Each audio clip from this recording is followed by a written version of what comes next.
Bonjour à tous, alors aujourd'hui on se retrouve dans une petite vidéo un peu particulière, enfin je dis un peu particulière mais elles le sont toutes étant donné que je ne filme quasiment jamais, je me cantonne à mon petit Instagram, mais comme vous le savez, et en fait si vous le savez pas, je sais pas ce que vous faites sur cette vidéo, mais je suis partie au mois d'octobre avec mon amie Marine en Floride, 2 semaines.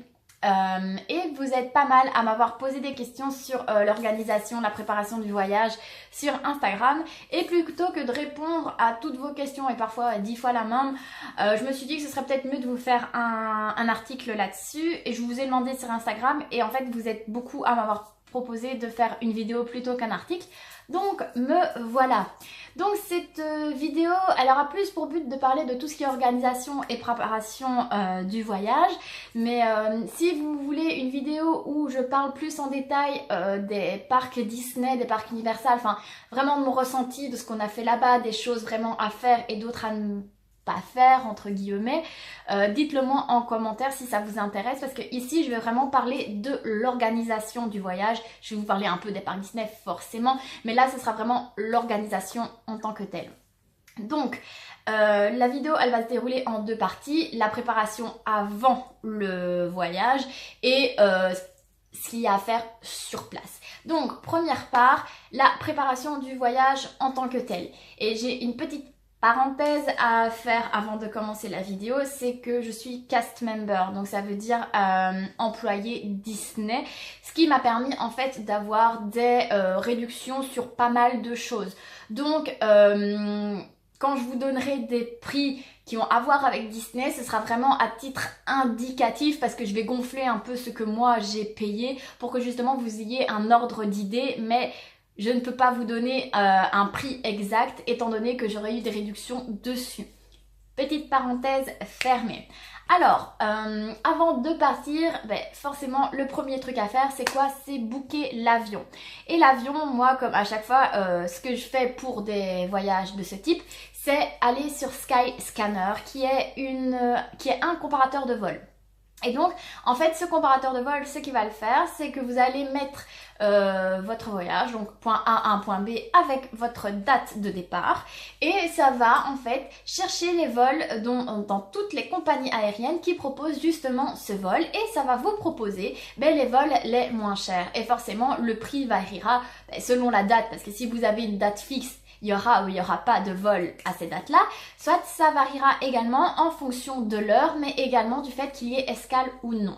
Alors, nous sommes partis avec la compagnie Norwegian et franchement, je la conseille à 200%. Pourquoi? Parce que déjà, c'était pas cher parce qu'on a payé 550 € aller-retour avec assurance et bagages compris en vol direct, et en plus les avions sont vraiment hyper récents. Je pense que ça fait que quelques années qu'ils volent. Le confort à l'intérieur est au top, le service également. Franchement je pense qu'en vol long courrier j'ai mieux voyagé avec Norwegian qu'avavec SN Brussels Airlines quand je suis allée à New York.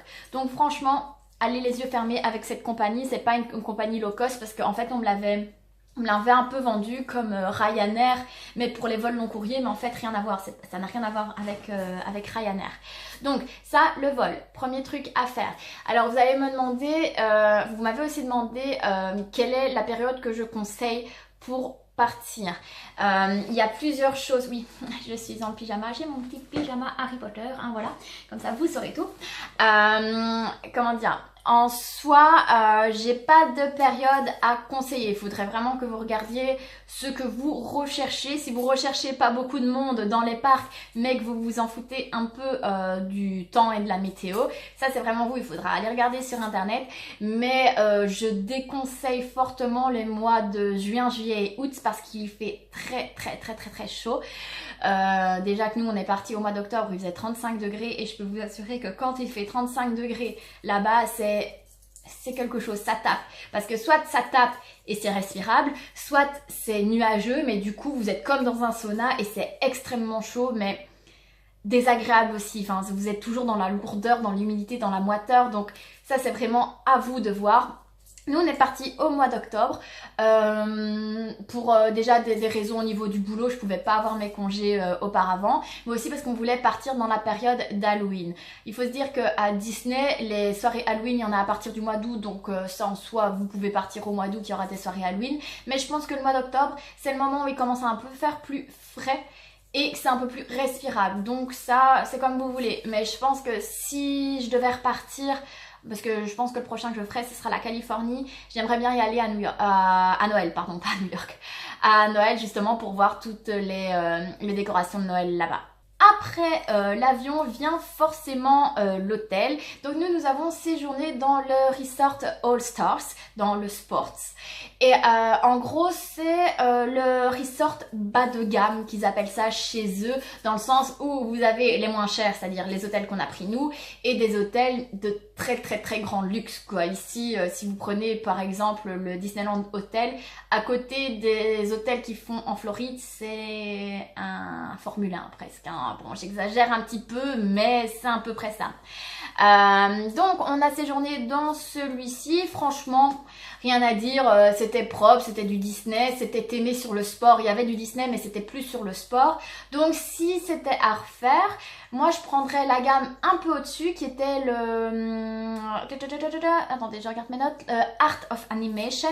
Et celui-là, franchement, c'était mon rêve d'aller dans celui-là. Pourquoi? Parce qu'il y avait une des ailes de l'hôtel qui était aimée sur la petite sirène. Et vous savez que la petite sirène et moi, c'est une grande histoire d'amour.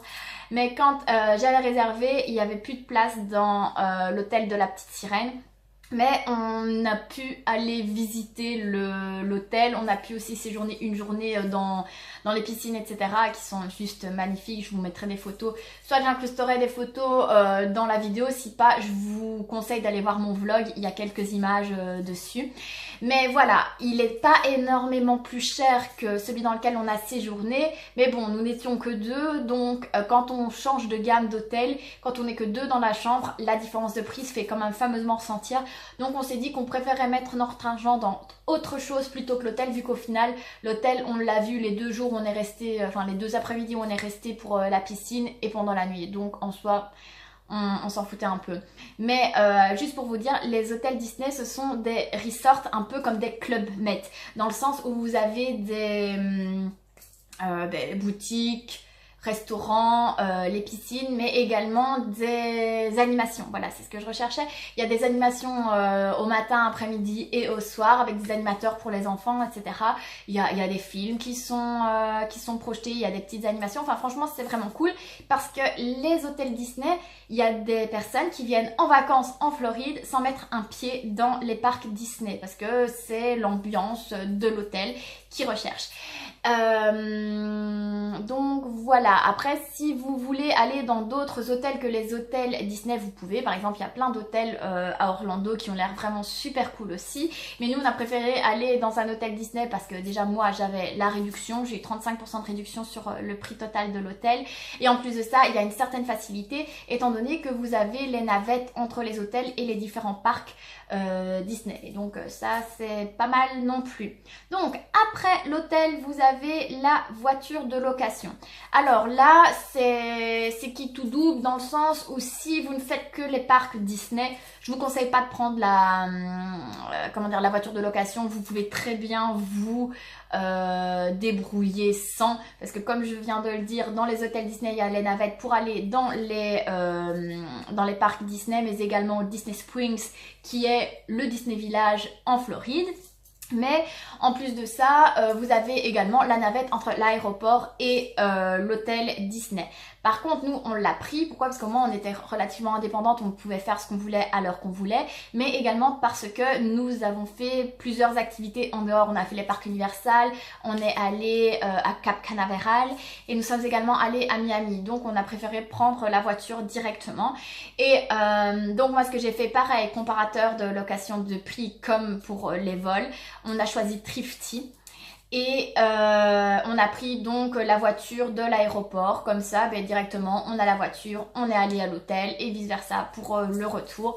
Et on avait pris un mini SUV et Après, forcément, vous pouvez avoir des voitures un peu plus luxueuses, comme des gros SUV, etc.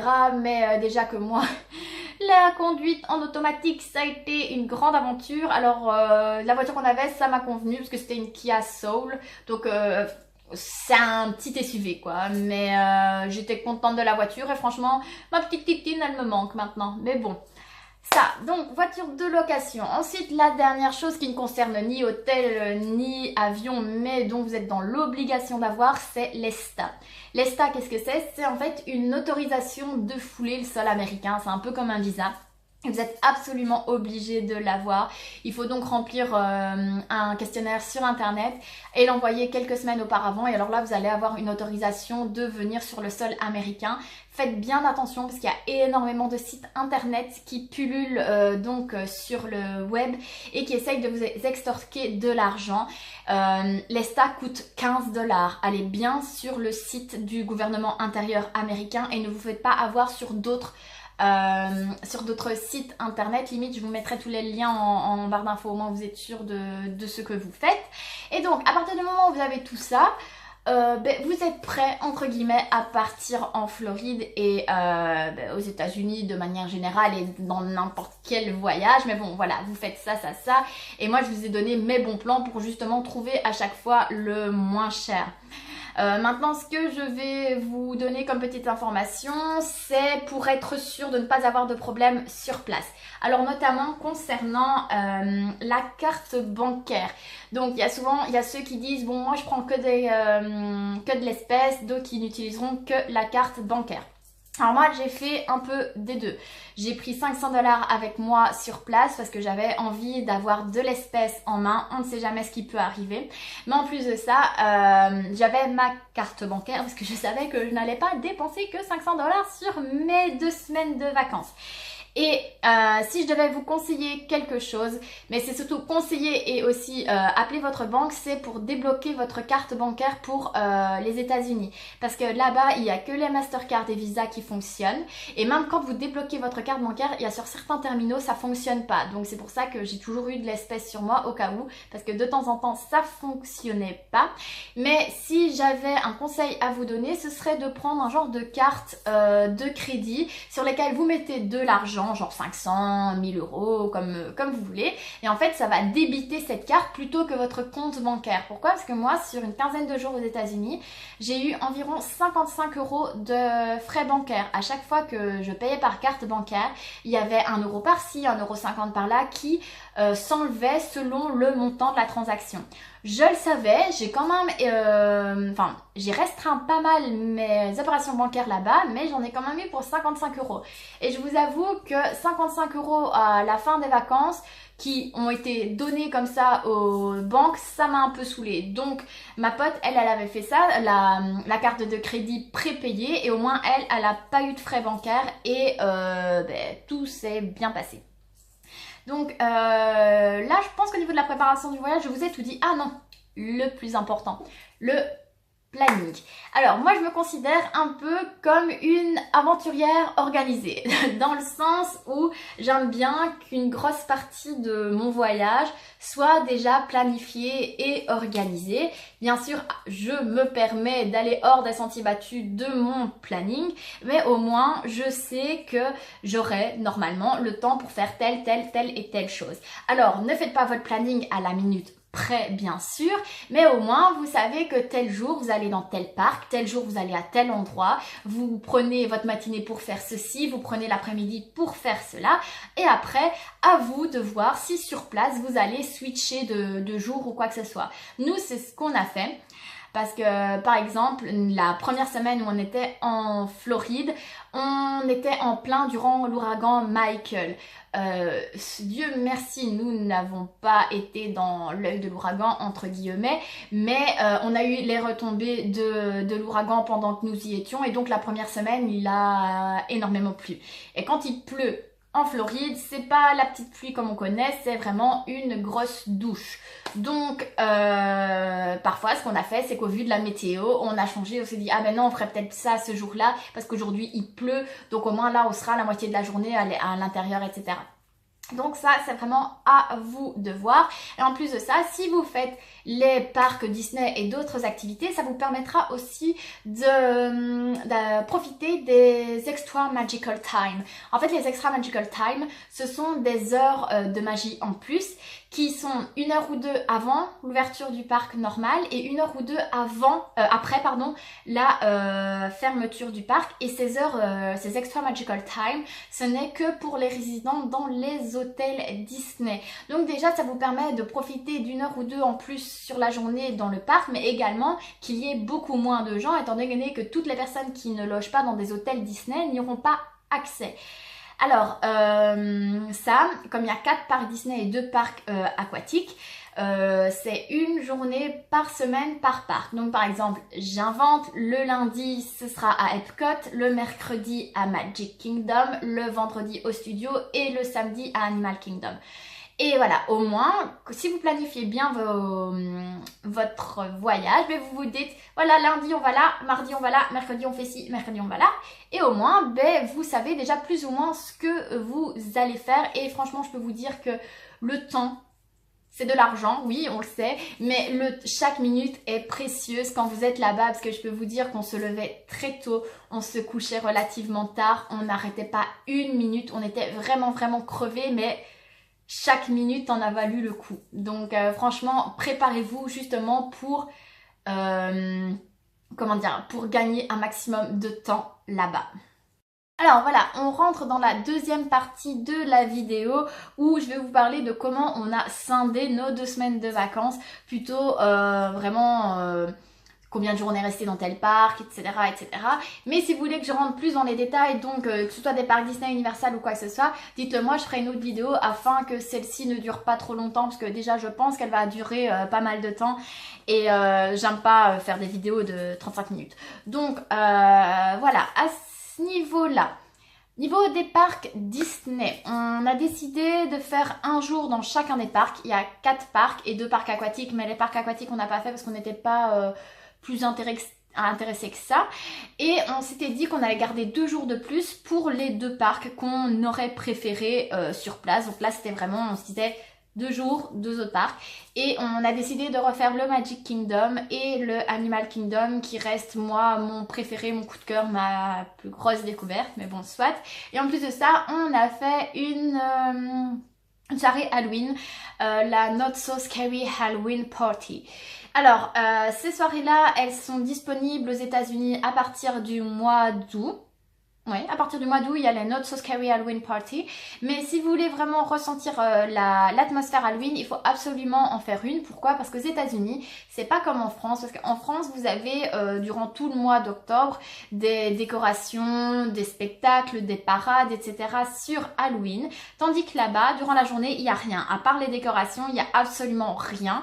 Donc si vous voulez vraiment ressentir l'atmosphère Halloween, ce sera durant la soirée. Et en plus de ça, il y avait plein de choses qu'ici, il n'y a pas. Donc vraiment, je la conseille à du 1000%.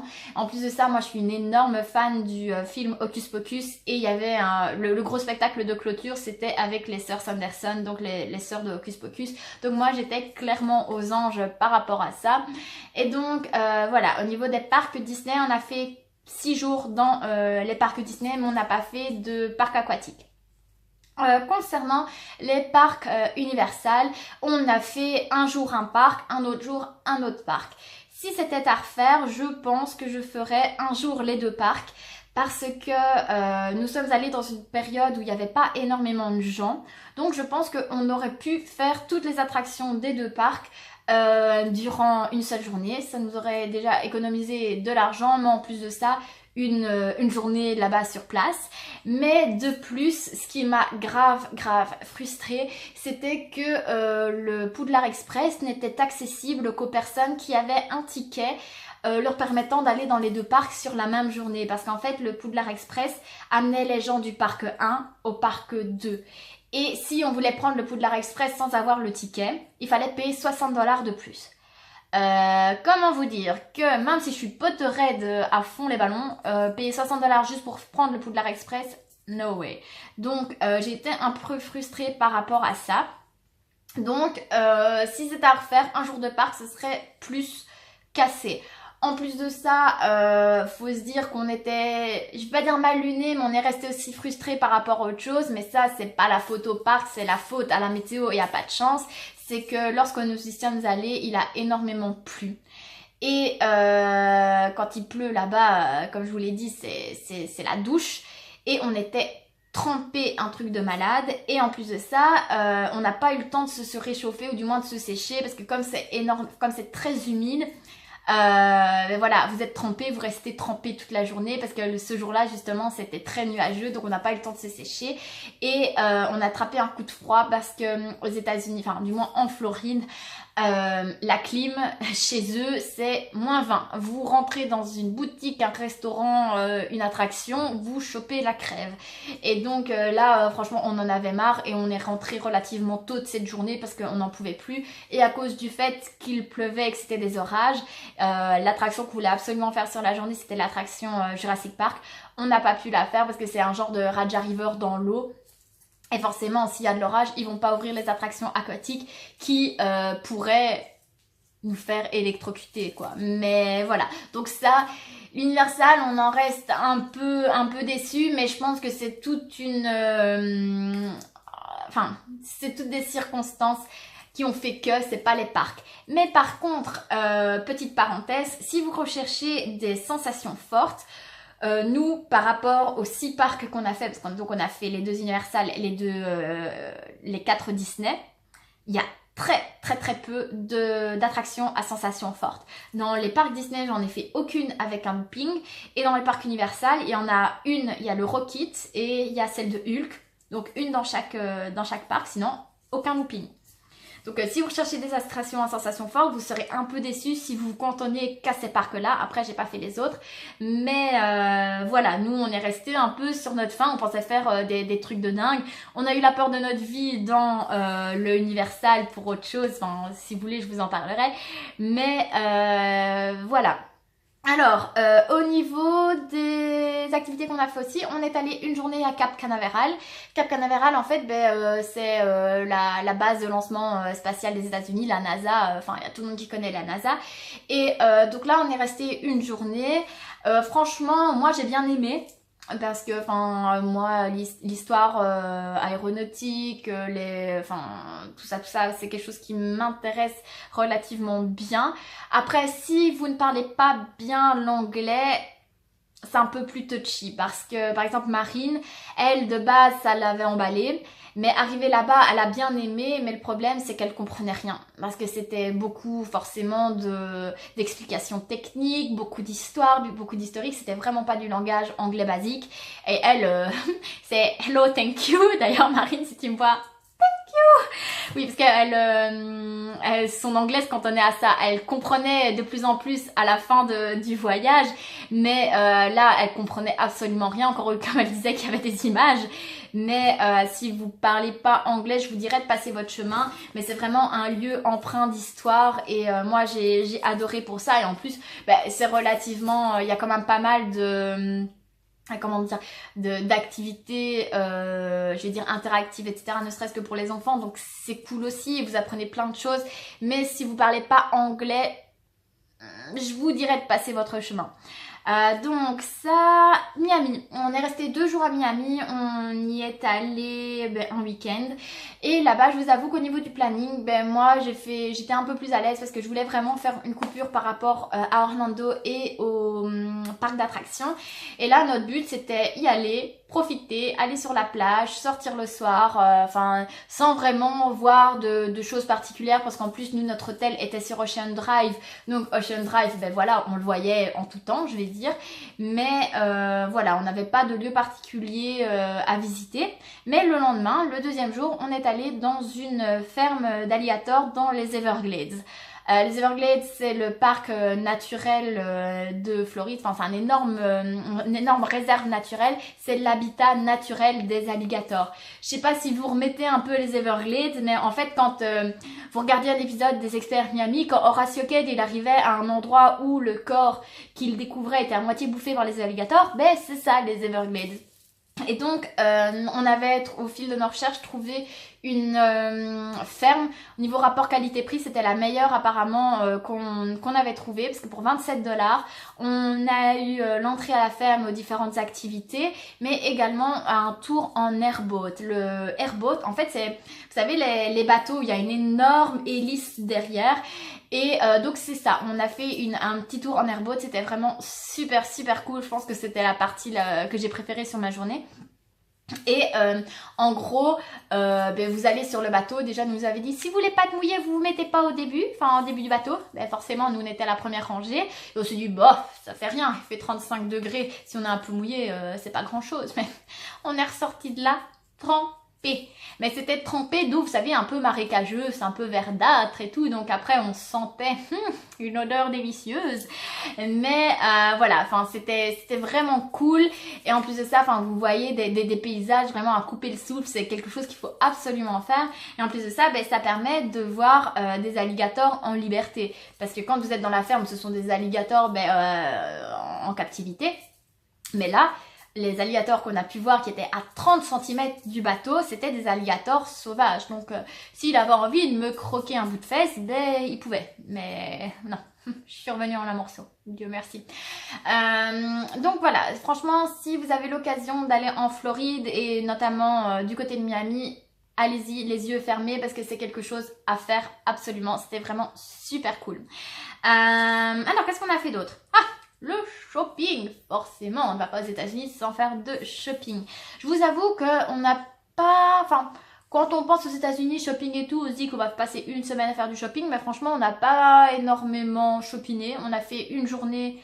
Enfin non, une grosse matinée du matin jusqu'à 2-3 heures. Après, on est reparti parce qu'on avait envie de se poser à la piscine. Et on est retourné la dernière journée avant de repartir à l'aéroport. Et donc, nous sommes allés dans le Orlando Premium Outlets, qui est un des plus grands outlets de Orlando. Et forcément, il y a des grosses boutiques d'un peu toutes les marques qui sont disponibles, soit dans le monde entier comme Nike, Reebok, Levi's et tout ça, mais également des marques qui ne sont disponibles qu'aux États-Unis, comme pour moi, je suis une grande fan de Bath Body Works, donc j'ai dépensé mon fric là-bas, mais il y avait aussi une énorme boutique Victoria's Secret. Comment vous dire que j'ai craqué mon slip, et c'est le cas de le dire, hein. Mais c'était tellement pas cher, juste pour vous donner un ordre d'idée. Vous aviez 3 slips culottes string pour 11 $. 11 $, c'est 9,50 €. Juste pour vous donner un ordre d'idée. Les soutiens-gorge, vous en aviez à partir de 10 $. Alors qu'un soutien-gorge Victoria's Secret, c'est au minimum 80 $. Voilà, donc ça, si vous devez y aller, allez dans cet outlet là parce que c'est le plus grand. En plus, il est super beau et au moins ça vous permet de ne pas devoir aller dans plein d'endroits pour trouver une boutique en particulier. Le truc que j'ai trouvé un peu bizarre, c'est qu'il n'y avait pas de Hollister ou d'Abercrombie dans cet outlet. Donc je sais pas pourquoi, mais en tout cas voilà, on a fait tout notre shopping là-bas et on en est ressorti fauché. Voilà, je pense que au niveau de tout ce qu'on a à faire sur place, j'ai fait un peu le tour. Si je dois refaire une autre vidéo et qu'il y a quelque chose qui me revient en tête, je le dirai dans l'autre vidéo. Mais si je devais vous donner un conseil, que ce soit sur place ou à vendre, c'est de prendre de la mélatonine. La mélatonine, en fait, c'est une hormone naturelle que sécrète notre corps pour nous aider à nous endormir. Et en fait, ça m'a vraiment permis de ne pas ressentir du tout les effets du jet lag, que ce soit sur place et après. Parce que je me souviens, je fais beaucoup le parallèle avec mon retour des États-Unis quand j'étais allée à New York. À New York ça avait été, mais au retour pendant 3 à 4 jours il m'a fallu vraiment du temps avant de me remettre au fuseau horaire français-belge parce que j'étais vraiment nauséeuse, j'avais vraiment beaucoup de mal. Mais ici à mon retour de Floride, j'ai rien eu, j'ai peut-être été un petit peu nauséeuse le premier jour et bon, je pense que c'était aussi le fait de rentrer de 15 magnifiques jours de vacances, mais voilà, je l'ai vraiment pas du tout ressenti et je pense que la mélatonine a quand même pas mal aidé et voilà, c'est naturel, c'est pas des cachets qui vont vous assommer, c'est juste pour vous aider à vous endormir et justement à réguler votre sommeil. Donc voilà, Je pense que au niveau de l'organisation, préparation du voyage, je pense avoir tout dit. Si j'ai oublié quelque chose, je le mettrai en barre d'infos ou quoi que ce soit. J'espère que j'aurai répondu à un maximum de votre questions. Si malheureusement il y a encore des questions qui vous restent en tête ou quoi, n'hésitez pas à me le dire en commentaire. J'y répondrai avec grand plaisir. J'espère que donc la vidéo vous aura plu. En attendant, si on ne se retrouve pas dans une autre vidéo avant les fêtes de fin d'année, ben, je vous souhaite justement de très bonnes fêtes, que tout se passe bien et prenez grand soin de vous. Bisous! Ah oui, il y a une question qui est revenue aussi beaucoup et à laquelle j'ai pas pensé à donner les prix de chaque truc que nous avons fait, c'est le coût du voyage. Comme je l'ai dit, étant donné que je suis cast member, j'arrive pas à vraiment vous donner un coût, je vais dire, précis de ce que ça m'a coûté. Moi, je pense que on doit être aux alentours des 2200-2300 € pour moi, au niveau, et en comptant tout, hein, en comptant avion, hôtel, animation, activité, bouffe et shopping. Mais je pense sérieusement que si vous deviez commencer à mettre de l'argent de côté, ça c'est sûr et certain, mettez de l'argent de côté pour ne pas être frustré et pas vous dire « Ah non, je peux pas acheter parce que j'ai pas assez d'argent ». Je pense que pour 15 jours à faire tout ce qu'on a fait, minimum 3000 €. Au grand minimum. 3000 €. Et oui, un conseil, ça c'est pour absolument tout, réservez absolument tout à l'avance, que ce soit les parcs Disney forcément, Cap Canaveral, la ferme Alligator, tout ça. Faites-le auparavant parce que pourquoi? Déjà ça vous fait gagner du temps là-bas, mais ça vous fait gagner aussi de l'argent parce que quand vous réservez en ligne, vous avez très souvent genre 10% de réduction par rapport au prix en caisse comme à peu près partout à l'heure actuelle, mais c'est toujours bon de le savoir.